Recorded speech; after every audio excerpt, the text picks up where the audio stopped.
Good morning dear student. पिछले 2 lecture में हम जेनेटिक्स के इंट्रोडक्शन के बारे में बात कर रहे थे। उसमें जेनेटिक्स का स्टार्ट कब से हुआ, कुछ टर्मिनोलॉजी की बेसिक्स की हमने बात की थी, मेंडलिज्म की हमने बात की थी। आज जो भी हमने बेसिक्स की पहले बात की थी, आज उसको हम मेंडल के नियमों के द्वारा समझने की कोशिश करेंगे।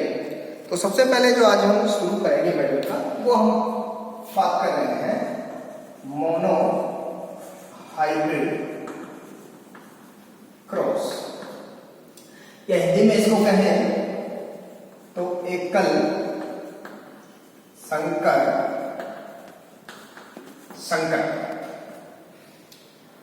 मोनो हाइब्रिड क्रॉस एकल संकर संकरण मतलब ऐसा संकरण जिसमें एक जोड़ी विपर्यासी लक्षणों की वंशागति का अध्ययन करते हैं, उसे हम एकल संकर संकरण कहते हैं। मतलब सिर्फ हम एक ही लक्षण लेंगे और उस लक्षण के 2 विपर्यासी लक्षणों की वंशागति का अध्ययन हम करेंगे। तो एक लक्षण की वंशागति के अध्ययन को हम क्या कह रहे हैं? एकल संकर संकरण हम कह रहे हैं। जैसे हम बात करें फॉर एग्जाम्पल, एक लक्षण हम ले रहे हैं हाइट ऑफ प्लांट। ये एक लक्षण हम ले रहे हैं पाइसम सटाइवम का। इस पाइसम सटाइवम पादप की हाइट, लंबाई। तो इसके 2 विपर्यासी लक्षण है, या तो पादप कैसा होगा, टोल होगा, या पादप कैसा होगा, द्वार होगा। ये इस लक्षण के 2 विपर्यासी लक्षणों की हम बात कर रहे हैं। तो हम बात कर रहे हैं कि सबसे पहले हम बात करेंगे पेरेंटल जनरेशन की। इस पेरेंटल जनरेशन में हम क्या ले रहे हैं? एक टॉल प्लांट ले रहे हैं और एक हम क्या ले रहे हैं? ड्वार्फ प्लांट हम ले रहे हैं। तो इन जनकों से जो F1 जनरेशन सबसे पहले बनेगी, उस F1 जनरेशन के अंदर जो सभी पादप होंगे, ऑल प्लांट, वो कैसे होंगे? टॉल। सभी पादप ऊंचाई में कैसे होंगे? लंबे होंगे। और जब इस F1 जनरेशन के पादपों के अंदर सेल्फिंग करवाई जाएगी, मतलब सेल्फ पॉलिनेशन करवाया जाएगा, तो जो अपने को रेशियो प्राप्त होगा, वो रेशियो प्राप्त होगा टॉल व ड्वार्फ का 3:1। ये जनरेशन हमें प्राप्त होगी F2 जनरेशन। ये हमने पूर्व में बात की थी कि जो F1 जनरेशन की जो प्राप्ति होती है, उस F1 जनरेशन की प्राप्ति किससे होती है? Cross pollination. और इस F1 जनरेशन के बाद में जितनी भी अपने को जनरेशन मिलेगी, वो जनरेशन किससे होगी? आपके सेल्फिंग से या सेल्फ पॉलिनेशन से जनरेशन अपने को प्राप्त हो। ठीक है। तो यहां हम क्या देख रहे हैं एकल संकर संकरण में कि F1 जनरेशन के अंदर सिर्फ एक ही लक्षण प्रकट हो रहा है, और जो लक्षण प्रकट हो रहा है वो लक्षण कैसा है? वो लक्षण है आपका डोमिनेंट। कैसा लक्षण है? डोमिनेंट। देखो पेरेंट जनरेशन में अपने पास में एक लक्षण ये था और एक लक्षण ये था। लक्षण पादप की ऊंचाई का था, लेकिन पादप कैसा था? लंबा था। और दूसरा पादप कैसा था? बौना था। इन दोनों के संकरण से, के क्रॉस पॉलिनेशन से F1 जनरेशन में सिर्फ एक ही प्रकार की संतति उत्पन्न हो रही है, और वो संतति कैसी है? वो संतति लंबी है, ऊंचाई। मतलब F1 जनरेशन में सिर्फ आपको एक ही लक्षण दृष्टिगोचर हो रहा है, और जो लक्षण दृष्टिगोचर हो रहा है वो लक्षण कैसा? आपका डोमिनेंट प्रभावी लक्षण। या हम इसको ऐसे कहें कि F1 जनरेशन के अंदर ये लक्षण प्रकट नहीं हो रहा, और जो लक्षण प्रकट नहीं हो रहा उस लक्षण को हम कैसा कह रहे हैं? रेसेसिव। तो कंक्लूजन क्या निकल रहा है इसमें कि जब प्रभावी लक्षण होगा तो प्रभावी लक्षण की उपस्थिति में अप्रभावी लक्षण अपना प्रभाव प्रकट नहीं कर पाएगा। ये जो F2 जनरेशन के अंदर अपने को ये जो रेशियो मिला है, इस रेशियो को हम क्या कहते हैं? फिनोटाइपिक रेशियो, या इसको हम कहते हैं मेंडेलियन रेशियो। मेंडेलियन रेशियो भी हम इसको कहते हैं। फिनोटाइपिक रेशियो की तब हमने बात की थी, फिनोटाइप्स लक्षण प्रारूप, कि ऐसा कोई भी लक्षण जिसे मापा जा सके, जिसे देखा जा सके, जिसका आकलन किया जा सके बाहरी तौर पर, वो क्या कहलाता है? उसका फिनोटाइप कहलाता है, उसका लक्षण प्रारूप कहलाता है। क्या मैं ऐसे कहूं कि external appearance of a character is known as phenotype, कि किसी भी जंतु का जो बाहरी लक्षण हमें दिखाई दे रहा है वो क्या कहला रहा है? उसका फिनोटाइपिक रेशियो। तो बाहर से अपने को दिख रहा है कि पादप कैसा है, ये 3 पादप लंबे और 1 पादप कैसा अपने को बौना दिखाई दे रहा है। तो ये तो हम बात कर रहे हैं एकल संकर संकरण की, इसके अंदर हम एक जोड़ी लक्षणों की वंशागति का अध्ययन कर रहे हैं। अब अपने को मोनोहाइब्रिड क्रॉस का अगर हम फैक्टर्स के द्वारा प्रदर्शन करें, इसी चीज को हम फैक्टर्स से समझने की कोशिश कर रहे हैं, कारकों से समझने की कोशिश कर रहे हैं कि सबसे पहले पैतृक पीढ़ी, जिसको हमने कहा है पी जनरेशन। तो पी जनरेशन में हमने एक पादप लिया है टोल, और इस टोल पादप का हमने संकरण करवाया है, क्रॉस पोलिनेशन करवाया है। वो किससे करवाया है? ड्वार्फ प्लांट से हमने करवाया है। और हमें ये पता है इससे पूर्व लेक्चर में कि प्रत्येक लक्षण को निर्धारित करने के लिए जोड़ी के 2 कारक आवश्यक होते हैं मेंडल के अनुसार, जिसको हम आजकल जीन कहते हैं। मतलब प्रत्येक जीन के 2 एकांकित स्वरूप मौजूद होते हैं, जिनको हम एलील कहते हैं। ठीक है, तो ये एक लक्षण है।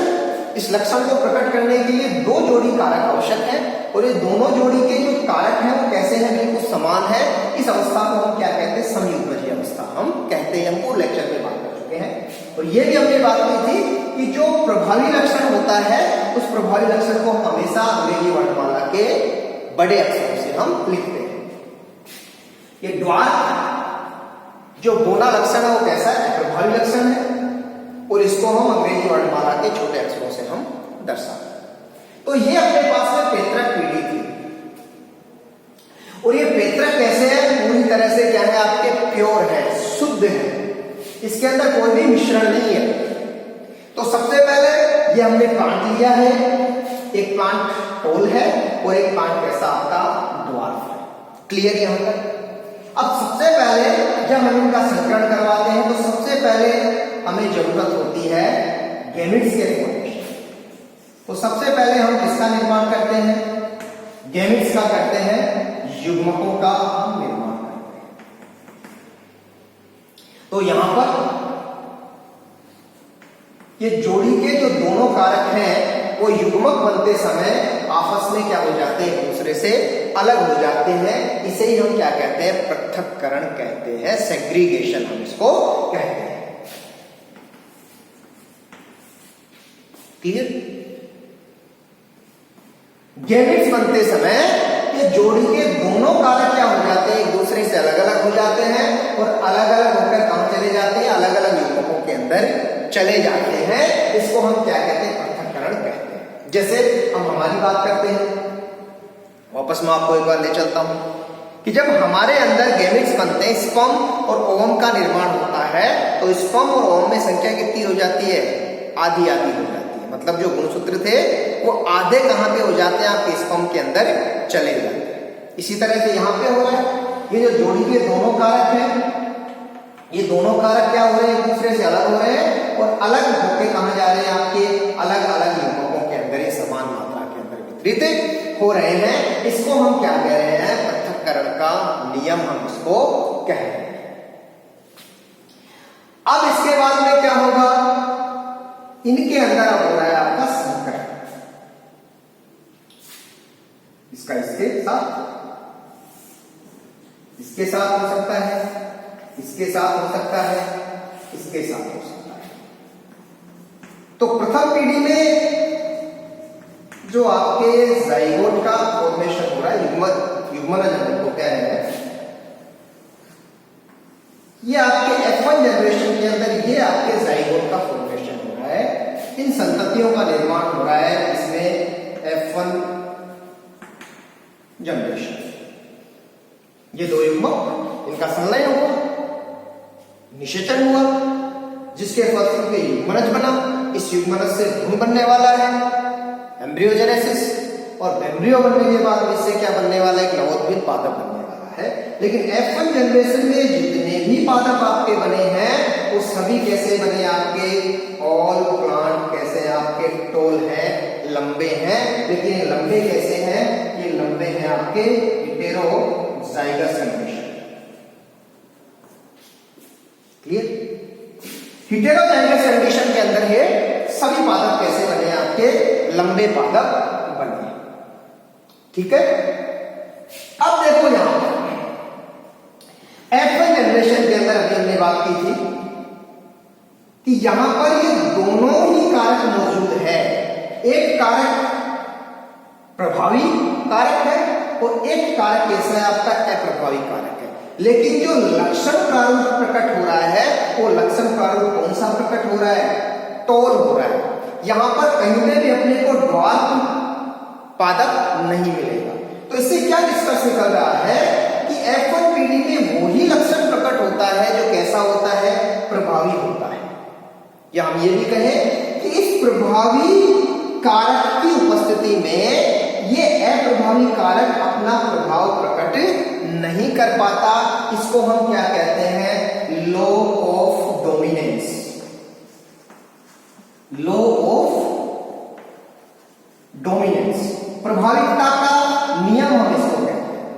एक बार पुनः प्रभाविकता के नियम में हमें क्या बात करें कि एक लक्षण, एक कारक ऐसा होगा जो प्रभावी होगा और एक दूसरा कारक ऐसा होगा जो कैसा होगा, अप्रभावी होगा। प्रभावी और अप्रभावी से मतलब क्या है कि जो लक्षण F1 जनरेशन में प्रकट हो रहा है उसको हम प्रभावी लक्षण कह रहे हैं, और जो प्रकट नहीं हो रहा उसको हम क्या कह रहे हैं, अप्रभावी लक्षण हम उसको कह रहे हैं। तो F1 पीढ़ी में वही लक्षण प्रकट हो रहा है जो कैसा है, प्रभावी है, और इस प्रभावी लक्षण की उपस्थिति में अप्रभावी लक्षण अपना प्रभाव प्रकट नहीं कर पा रहा। तो इसको ऐसे भी कहें इस प्रभावी कारक की उपस्थिति में यह अप्रभावी कारक अपना प्रभाव प्रकट नहीं कर पा रहा है। इस कारण F1 जनरेशन के अंदर जो भी संततियां बनती हैं वो सभी कैसी होती है, प्रभावी लक्षणों वाली होती है। और इसी को हम क्या कह रहे हैं, प्रभाविकता का नियम हम इसको कह रहे हैं। नेक्स्ट इसको वापस यहां ले लेते हैं, ये हो गया। अब उसके बाद में हम बात कर रहे हैं कि अब इन पादपों में हम क्या करवा रहे हैं, सेल्फिंग करवा रहे हैं, स्वपरागण करवा रहे हैं। स्वपरागण तो इसके अंदर होगा, क्यों, क्योंकि पाइसम सटाई होमो कैसा है, बाइसेक्सुअल है, द्विलिंगी है। इसके अंदर स्त्री केसर भी मौजूद है, पुंकेसर भी मौजूद है, अपने को पता है।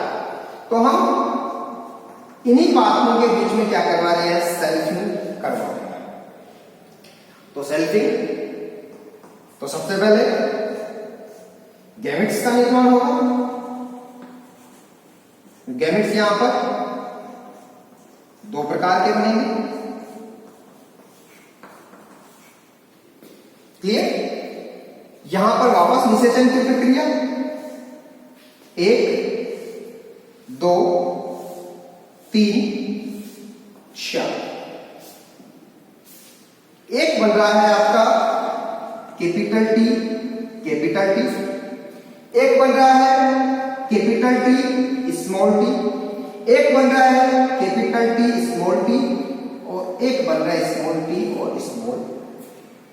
ये अपने पास में F2 जनरेशन के अंदर ये संतति अपने को प्राप्त हुई है। F2 जनरेशन, F2 जनरेशन के अंदर ये 4 प्रकार की संतति अपने को मिली। अब देखो, अगर मैं यहां पे बात करूं फिनोटाइपिक रेशियो, फिनोटाइप से अपने को ये पता चल रहा है ये कैसा है लंबा, ये कैसा है लंबा, ये कैसा है लंबा। तो तीन पादप अपने को कैसे मिल रहे हैं, लंबे मिल रहे हैं। तीन पादप टोल अपने को मिल रहे हैं और एक पादप अपने को कैसा मिल रहा है, ड्वार्फ अपने को मिल रहा है। मतलब जो फिनोटाइपिक रेशियो आया वो कितना आया, 3:1 अपने पास में फिनोटाइपिक रेशियो अपने को मिला है। अगर मैं बात करूं कि जीनोटाइपिक रेशियो अपने को कौन सा मिल रहा है, जीनोटाइपिक रेशियो। जीनोटाइपिक रेशियो का मतलब हमने बात कहा था कोई भी ऐसा लक्षण प्रारूप है उस लक्षण प्रारूप का जीनी संगठन क्या कहलाता है, जीन प्रारूप कहलाता है। तो ये अपने को जो तीन लंबे मिले हैं उन तीनों का अगर जीनी संगठन देखें तो जीनी संगठन कैसा है, उनका अलग अलग है। एक पादप अपने को लंबा मिला है वो पूरी तरह से क्या है, लंबा है, होमोजाइगस टोल है। दो पादप जो लंबे हैं वो कैसे, हेटेरोजाइगस टोल है और एक कैसा है, होमोजाइगस ड्वार्फ। तो मैं कहूं एक पादप अपने को मिला है वो कैसा है, होमोजाइगस टोल है। दो पादप अपने को मिले हैं हेटेरोजाइगस टोल और एक पादप अपने को मिला है वो कैसा है, होमोजाइगस ड्वार्फ। तो अपने को जो जीनोटाइपिक रेशियो मिला है वो जीनोटाइपिक रेशियो कौन सा मिला है, 1:2:1। ये रेशियो क्या कहलाता है आपका, जीनोटाइप रेशियो आपका कहलाता है। तो ये अपना फिनोटाइप रेशियो अपने को प्राप्त हुआ और ये अपने को मिला जीनोटाइप रेशियो। ठीक है, अब यहां पर एक बार जो हमने ये वाली चीज युग्मनज बनाए हैं और युग्मनज एक अलग विधि के द्वारा भी अपन बना सकते हैं और इस विधि का जो विकास था वो किया था आर पुनेट नामक साइंटिस्ट के द्वारा किया गया था। इस कारण इस विधि को हम क्या कहते हैं, पुनेट स्क्वायर या पुनेट वर्ग भी हम इसको कहते हैं। पुनेट स्क्वायर मतलब जो भी कारक है उन कारकों का निरूपण हम एक स्क्वायर के द्वारा कर रहे हैं और उस स्क्वायर के बाहर हम किसको रख रहे हैं, फीमेल गैमेट को रख रहे हैं और मेल गैमेट को रख रहे हैं। कैसे, देखो अभी यहां पे हमने बात की, वापस मैं संकरण को लिख रहा हूं एक बार।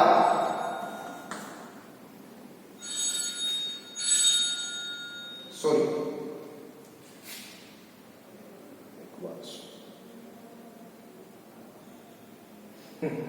वापस मैं एक बार एकल संकरण संकरण की बात कर रहा हूं, फटाफट मैं लिख रहा हूं यहाँ पे। प्रथम पीढ़ी में अपने को ये मिले, इसके बाद में इनके हमने सेल्फिंग करवाई और सेल्फिंग के बाद में यहां पर देखो अपने को युग्मक क्या मिले, टी टी टी और टी। एक पादप को हम मेल की तरह यूज कर रहे हैं और एक पादप को हम फीमेल की तरह इस्तेमाल कर रहे हैं। तो अपने पास में ये हमने पुनेट स्क्वायर बनाया है। इसमें एक तरफ हम लिखेंगे मेल के गैमेट और एक तरफ हम किसके लिखेंगे, फीमेल के गैमेट हम लिखेंगे। तो मेल के गैमेट दो मिले अपने को, कैपिटल टी और स्मॉल टी। इसी तरह से फीमेल के कैपिटल टी और स्मॉल। तो जब इनके अंदर हम संकरण करवा रहे हैं, इनमें निषेचन हो रहा है, तो ये अपने को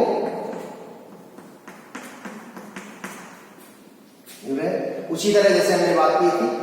तो ये पादप कैसा है, होमोजाइगस टोल और ये दो पादप कैसे मिले अपने को, हेटेरोजाइगस टोल और ये एक पादप कैसा मिला अपने को, होमोजाइगस ड्वार्फ। ठीक है, तो अनुपात अपने पास में फिनोटाइपिक रेशियो 3:1 आया है और जीनोटाइपिक रेशियो कैसा है आपका 1:2:1। ठीक है, तो ये जो हमने स्क्वायर के अंदर जो प्रेजेंटेशन किया है और इस स्क्वायर के बाहर हमने क्या लिखा है, मेल गैमेट लिखे हैं और एक तरफ क्या लिखे हमने, फीमेल गैमेट लिखे हैं। तो इस जो स्क्वायर वर्ग के द्वारा जो हम ये प्रदर्शन कर रहे हैं इन संपत्तियों का, इस वर्ग को हम क्या कहते हैं, इस वर्ग को हम कहते हैं पुनेट स्क्वायर। और पुनेट स्क्वायर इसको क्यों कहते हैं, क्यों, क्योंकि इस विधि का जो विकास था, इसका जो प्रतिपादन था वो किसके द्वारा किया गया था, वो किया गया था आर पुनेट के द्वारा। इस कारण इसको हम क्या कहते हैं, पुनेट स्क्वायर हम इसको कहते हैं।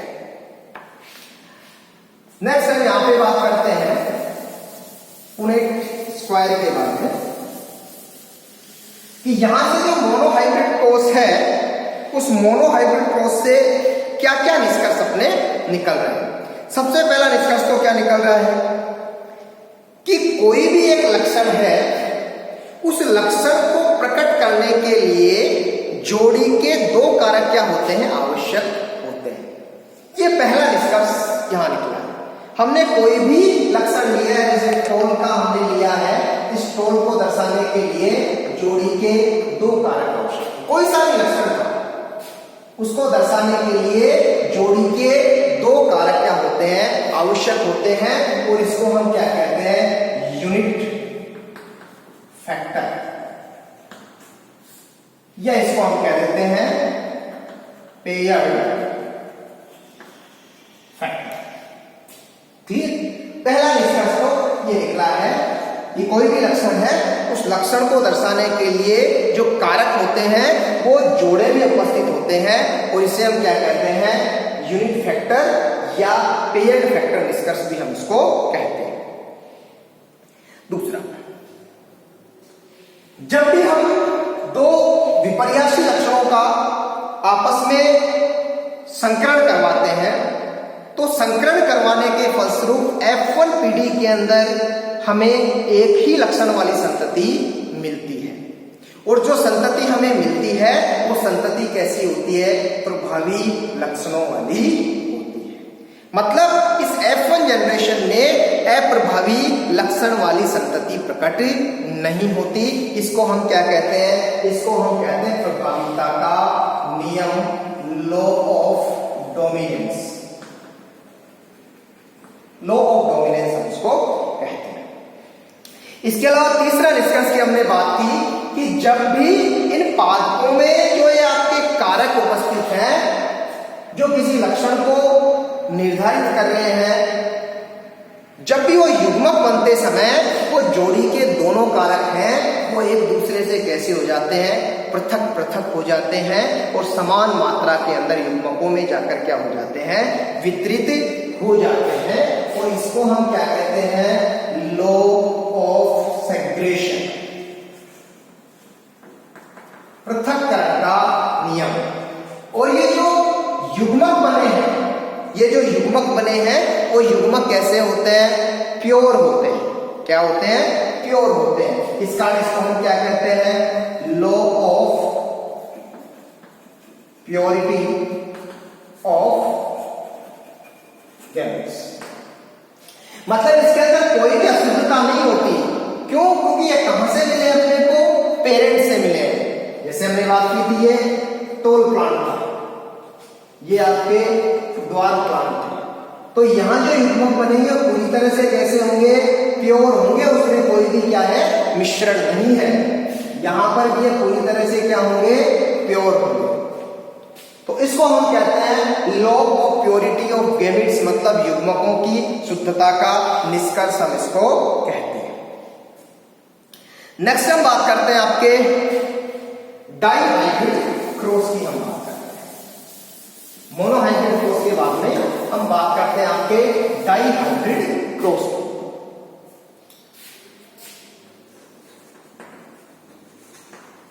डाइहाइब्रिड क्रॉस की हम बात कर रहे हैं। डाइहाइब्रिड क्रॉस, जैसे अभी हमने बात की थी एकल संकर संकरण, जिसके अंदर हमने एक जोड़ी विपर्यासी लक्षणों की वंशागति का अध्ययन किया था, तो यहां पर हम क्या करेंगे, डाई, मतलब दो जोड़ी विपर्यासी लक्षणों की वंशागति का हम अध्ययन करेंगे, तो उसको हम क्या कहेंगे, द्विसंकर संकरण हम उसको कहेंगे।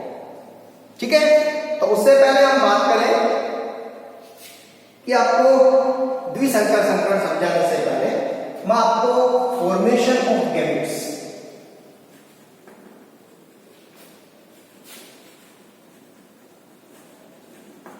कि गैमेट्स अपन कैसे बनाते हैं, फॉर्मेशन ऑफ गैमेट्स कैसे होता है। ठीक है, जैसे मैं आपके सामने लिखूं कि अपने पास में एक द्विसंकर संकरण है, या हम ये भी कह सकते हैं कि एक अपने पास में ये है त्रिशंकर संकरण का एग्जाम्पल है,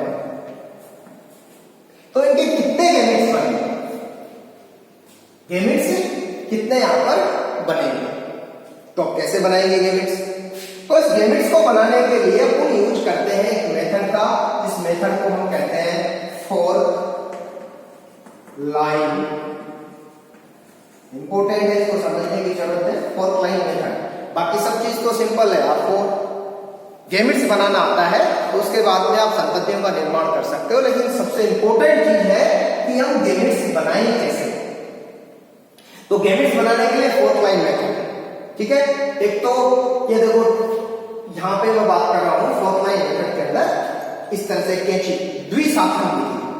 तो द्विशाखन विधि में क्या करते हैं कि अपने पास में जो प्रथम जो कारक होते हैं उन दोनों कारक को हम लिख लेते हैं और उन दोनों कारकों के साथ में आगे के जो दोनों कारक हैं उनके साथ में हम क्या करवा देते हैं, इनका संकरण करवा देते हैं, इनका संलयन करवा देते हैं।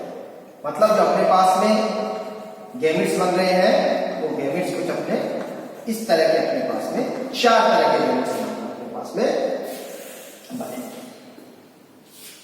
गैमेट्स बनाने का सिंपल सा फॉर्मूला भी है कि 2 की पावर n, n का मतलब नंबर ऑफ आपके ये विषम युग्मज अवस्था वाले कितने कैरेक्टर्स हैं, विषम युग्मज अवस्था के अंदर आपके ये कितने लक्षण होंगे, तो 2 है अपने पास में, तो 2 की पावर 2 मतलब कितने बनेंगे अपने पास में 4।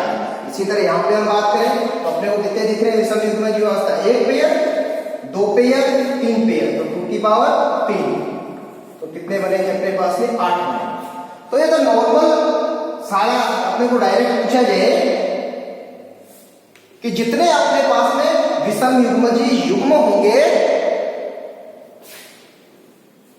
उसको अपने को इस फॉर्मूला के अंदर रखना है, जो यहाँ पे n है उस n के सापेक्ष अपने को रखना है और अपने पास में संख्या आ जाए।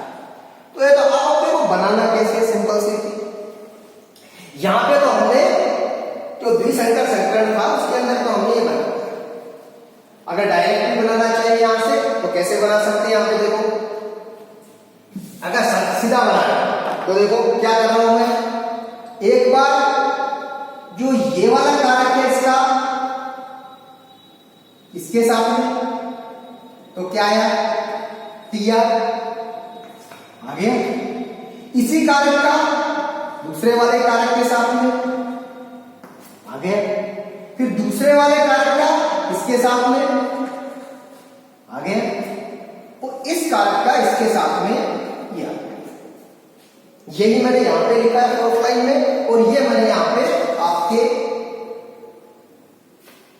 ऐसे मैंने डायरेक्ट आपको लिखा।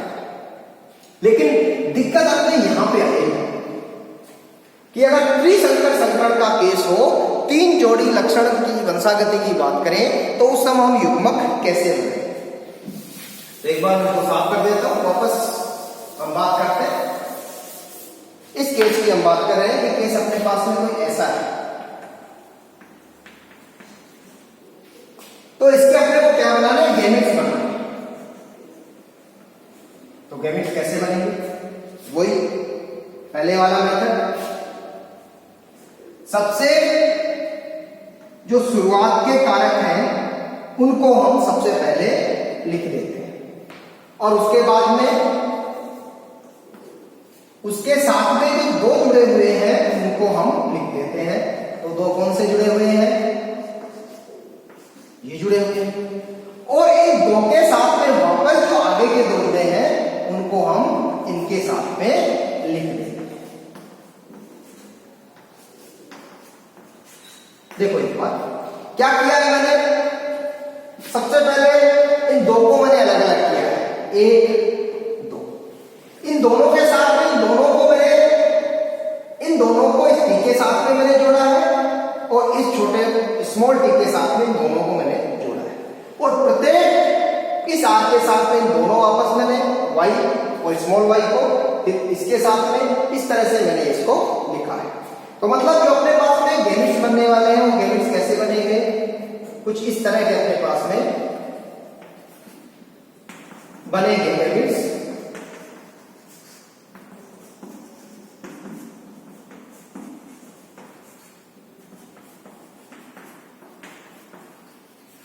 ये 8 प्रकार के गैमेट्स अपने पास में बनने वाले।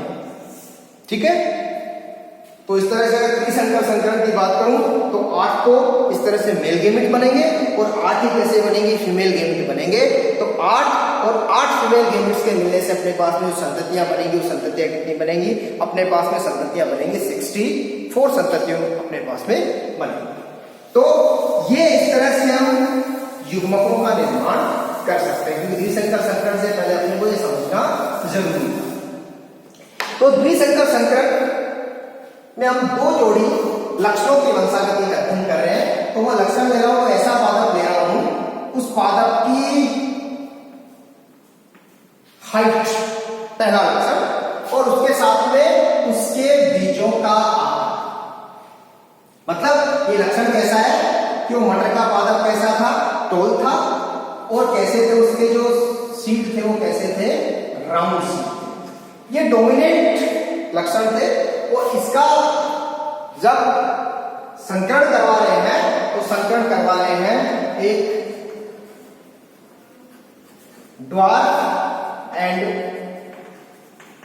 रिंकल्ड सीड वाले प्लांट से हम क्या करवा रहे हैं, इसका संकरण करवा रहे हैं।